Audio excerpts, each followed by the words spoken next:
ইয়াকা নাবুদু, এ আল্লাহ নামাজ পড়েছি, রোজা রেখেছি, তারাবি পড়েছি, কোরআনের তেলাওয়াত করেছি, ইশরাক আওয়াবিন তাহাজ্জুদ পড়েছি, বাচ্চাদের তালিম তরবিয়ত করেছি, আমাদের ঘরের মা বোন বিবি বেটিদের পর্দায় চলা শিখিয়েছি। এ আল্লাহ তুমি যা যা করতে বলেছিলে করেছি। তারপরে না তুমি বলেছো ইয়াকা নাস্তাইন, এবার হাত ওঠাও, কি চাও বলো? আগেরটা পুরো করেছে বলে হ্যাঁ পুরো করেছি, কোনো ফাঁকি দিইনি, এবারে হাত উঠাও। ফের দেখো কোনটা আমি দিইনি, আমাকে একটা ইনসিডেন্ট, একটা ঘটনা শোনাও। দরিয়ার সামনে দাঁড়িয়ে বলেছিল আল্লাহ তোমার নাফরমানি কাকে বলে আমরা জানি না, এই দরিয়ার উপর দিয়ে আমাদের ঘোড়া যাবে, দরিয়ার উপর দিয়ে, পানির উপর দিয়ে যাবে, আমাদের একটা ঘোড়ার পায়ে যেন তিল পরিমাণ পানি না লাগে। আছে দুনিয়াতে এমন কোনো দাদা, ও আমেরিকা বলে কথা, আমেরিকার যিনি একটা কথার উপরে এমন এমন কথা বলছে শুনলে কান। ইরান দেখছি খবরের কাগজে কালকে পরশু দিন, ইরান যদি পারমাণবিক বোমা বানানোর থেকে সরে না আসে তো ওকে নরকে পাঠাবো। ভাই এই শব্দটা, লাইনটা ঠিক বললাম না ভুল বললাম? ভাই উত্তরবঙ্গে যারা পেপারটা পড়েছেন ঠিক বললাম না ভুল বললাম? হ্যাঁ, যারা পড়েছেন মিলিয়ে নেবেন আমার কথাটা। ডোনাল্ড ট্রাম্প বলছে ইরান যদি পারমাণবিক বোমা বানানো থেকে সরে না আসে আমি ওকে নরকে পাঠিয়ে দেব। তো তার ক্ষমতা কত বড়! তা ওই দাজলা নদী যে পার হয়ে গেছেন সাহাবারা, সাদ বিন আবি ওয়াক্কাস রাদিয়াল্লাহু তাআলা আনহু যে জামাতের আমির ছিলেন, 10,000 সাহাবার মামুর, এরা মামুর উনি আমির। তো 10,000 সাহাবাদের জামাতকে নিয়ে ঘোড়ার উপরে সওয়ার হয়ে পানির উপরে কতটা গেছে গো, নদীটা কতটা চওড়া, হাদিসে পাকের পাতায় সোনার অক্ষরে লেখা আছে 63 কিলোমিটার।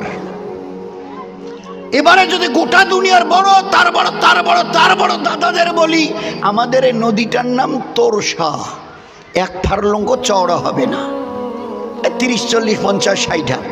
হিম্মত আছে 2 হাত পানির উপর দিয়ে চলে যায়? আছে হিম্মত, আছে ক্যাপাসিটি, পাওয়ার। আল্লাহ দেখিয়ে দিয়েছিল আমাদের আল্লাহ দেখিয়ে দিয়েছিলেন। তোমাদের সাথে কি আছে দেখে নাও।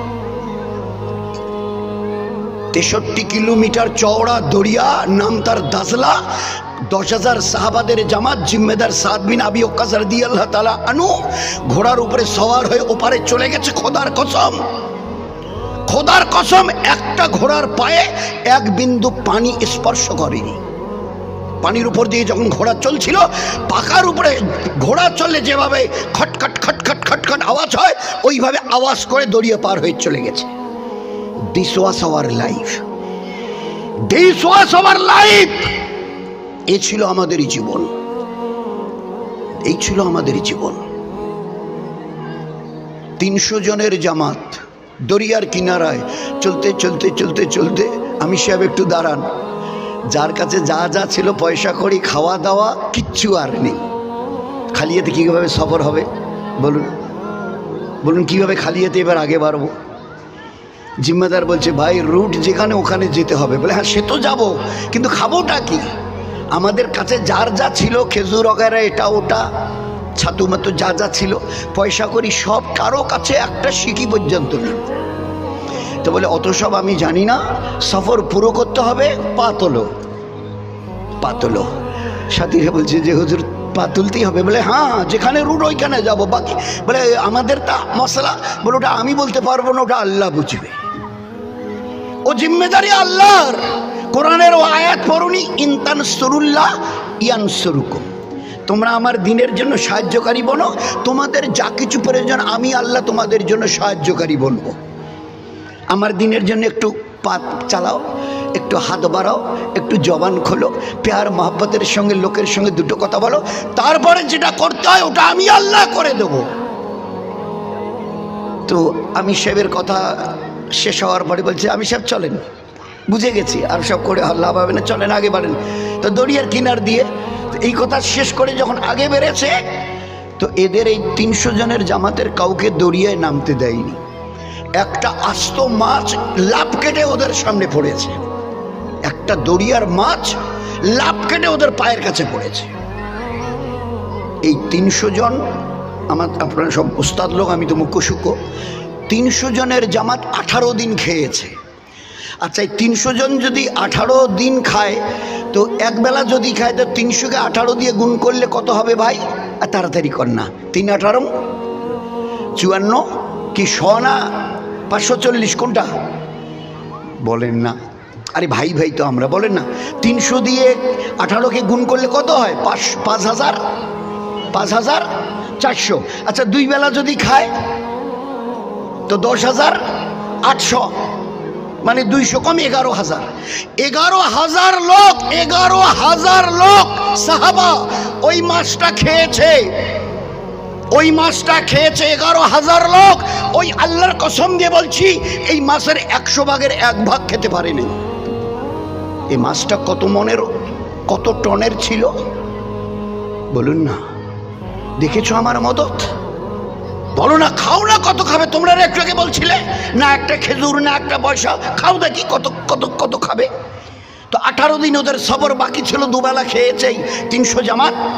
11,000 লোক 100 ভাগের 1 ভাগ খেতে পারেনি। এ ছিল আমাদের মদত আল্লাহ পাকের তরফ থেকে। কতদিন? যতদিন এই উম্মত, আপনি আমি, আমরা আল্লাহর গোলামি করবার জন্য তৈরি ছিলাম। আল্লাহর কসমকে বলছি, চৌকি থেকে জিবরাইল গোটা দুনিয়াকে আল্লাহ আমাদের গোলাম বানিয়ে দিয়েছিল। যেদিন থেকে আল্লাহর গোলামি পছন্দ হয়নি, সরে গেছি, ওই দিন থেকে আল্লাহ গোটা দুনিয়ার আমাদেরকে গোলাম বানিয়ে দিয়েছে। ছিলাম আনতুমুল আলাউনা ইন কুনতুম মুমিনুন, যদি সত্যিকারের মুমিন হও, মুসলমান হও, মান্যওয়ালা ওয়ালি হও, তো আমি গোটা দুনিয়ার মাথার তাজ করে রেখে দেবো। আনতুমুল আলাউনা, তোমরাই সেরা হয়ে থাকবে।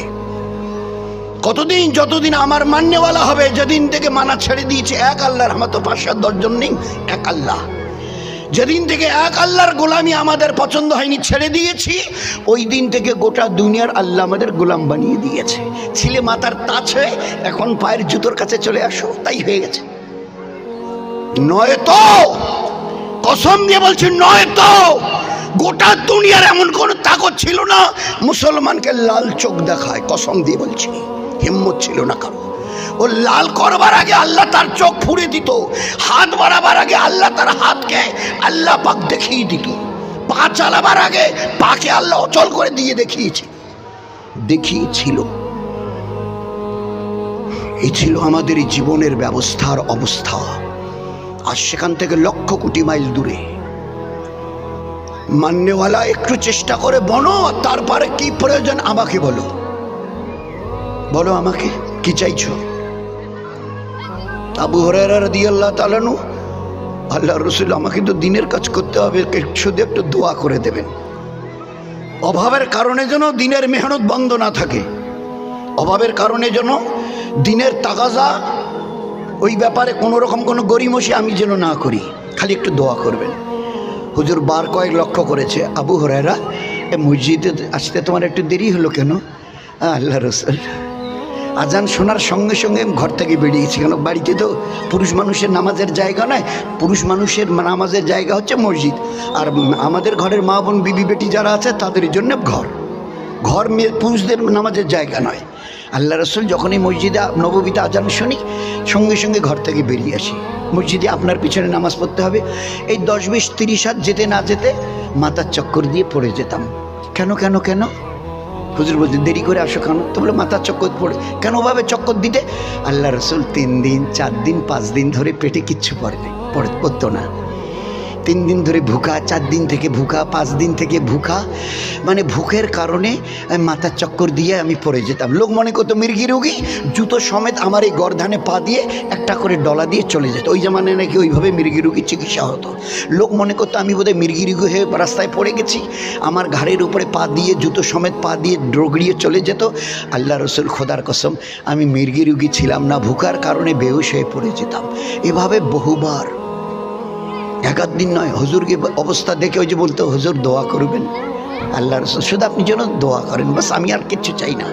আল্লাহ নবী সাল্লাল্লাহু আলাইহি ওয়াসাল্লাম একটা ছোট্ট থলেতে 10-12-13টা 10-12 বড় যে 13টা খেজুর একটা থলেতে দিয়ে বলল, আবু হুরায়রা, এটা রাখিও, এটা রাখো। ভাই আসলে ভাই, আবু হুরায়রা, এটা কাছে রাখো। যখনই প্রয়োজন তোমার পড়বে খাবে, আর যদি কেউ তোমার কাছে আসে মিলতে তো তাদেরকেও খাওয়াবে। শুধু দুটো কাজ করবে না, খুলে দেখি খেজুরগুলো কেমন, খুলে ভালো করে দেখি, একটু গুনি কতটা খেজুর, খবরদার না খুলে দেখতে যেও আর না গুনতে যেও। খাও খাওয়াও, খাও খাওয়াও, খাও খাওয়াও, খাবে খাওয়াবে, খাবে খাওয়াবে। খেজুর কটা কটা খেজুর? 10, 12, 13, আচ্ছা আরো বেশি বলি তো 14টা। এই ছিল নিট সংখ্যা। 27 বছর ধরে ওই থলে থেকে খেজুর খাওয়া হয়েছে। 27 বছর। আল্লাহ আমাদের ওলামা হজরতদের উমরে হায়াতে জিন্দিগিতে আল্লাহ বরকত দিক আমাদের ওলামায়ে কেরামদের। ওনারা হিসাব করে শুনিয়েছেন ওই থলে থেকে 42,000 কেজি খেজুর খাওয়া হয়েছে। ভাবতে পারবো?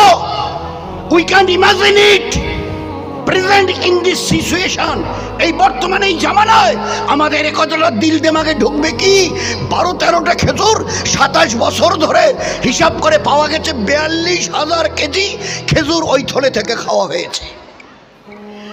ও চৌধুরী সাদির, কুচবিহার জেলার পাটসারা হালকার আমার পেয়ারে নবীর উম্মত, ওই আবু হুরায়রার হাতের বরকত নেবে? আমাকে একটু আল্লাহ বলে চিনে আমার ইবাদতটা করবে?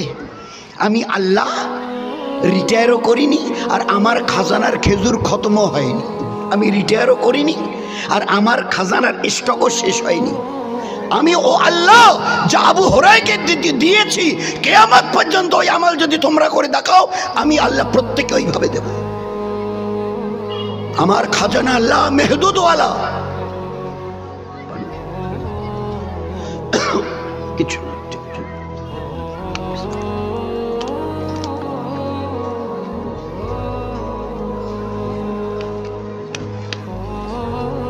কি বললেন? আমার ইজ্জতের কসম দিয়ে বলছি, ও আবু হুরায়রার আমাল, ওই তো নামাজ, রোজা, তাসবিহ, তেলাওয়াত, ভালো আখলাক, ভালো মিষ্টি মধুর ব্যবহার, কারো উপরে হিংসা, গীবত, শিকায়েত, বহতান, চগল, এসবের মধ্যে যেও না, নাফরমানিতে যেও না। আল্লাহ জাযাকার দিকে যেভাবে একটু চলতে দিন, বারবার কথা ছিল দিন দিন, আল্লাহর দিন, আল্লাহর দিন, আল্লাহর দিন। এই দিন আল্লাহর, এই মোহাম্মদ সাল্লামের দিন নয়। আল্লাহ পাক নবীদেরকে তার দিন দিয়ে পাঠিয়েছে। নবীরা বলতো আল্লাহ পাক আমাদেরকে তার দিন, তার পেয়ারা দিন দিয়ে পাঠিয়েছে। দাল ইয়ে নো দিন। দিন কি? বলে দিন হচ্ছে একটা কমপ্লিট পিসফুল লাইফ। দিন is nothing but a code of a complete peaceful life where there is peace, progress, success and developed in and every step of our life in this world and the life of the hereafter. দুনিয়ার প্রত্যেকটা পদক্ষেপে আল্লাহ আমাদের জীবনকে ধন্য করে দেখিয়ে দেবে। খোদার কসম, যদি আমাদের কাছে আল্লাহর এই পেয়ারা দিন থাকে। দিন হচ্ছে মানবার নাম। কি মানবো? বললে এত হাতের ফর দিয়ে একটা লিস্ট দিই, এরকম 1 হাতের 18 ইঞ্চি হাতের একটা লিস্ট দিই, দিন কার নাম। বলে না না না, এতটুকু না, কাগজ দেবেন, এইটুকু আমার দিকে দেখেন, এইটুকু একটু কাগজ দেবেন। দিন কাকে বলে লিখে দিই। বলে দিন দুটো জিনিসের নাম, ছোট্ট দিনও দুটো জিনিসের নাম দিন। আচ্ছা, ছোট্ট দুটো জিনিসের নাম দিন? বলুন বলুন, তাড়াতাড়ি বলে দিন। বলে আল্লাহ যা করতে বলেছে করো, আল্লাহ যা ছাড়তে বলেছে ছাড়ো, বাস হয়ে গেল। আল্লাহ বলেছে নামাজটাকে পড়িও, ধরিও, রাখিও, জুলুম ছাড়িও। রোজাটা রাখিও, গিবতটা ছাড়িও, ইনসাফটা রাখিও, ধোকা দেওয়াটা ছাড়িও। একটা করতে বলেছে, একটা ছাড়তে বলেছে, দুটোকে নিয়ে যদি চলি দিন হয়ে গেল। আল্লাহ খুশ হবে, নবী খুশ হবে, দুনিয়াতে ইজ্জত পাবো, মরণের পরে হাসতে হাসতে খোদার কসম জান্নাতে চলে যাবো।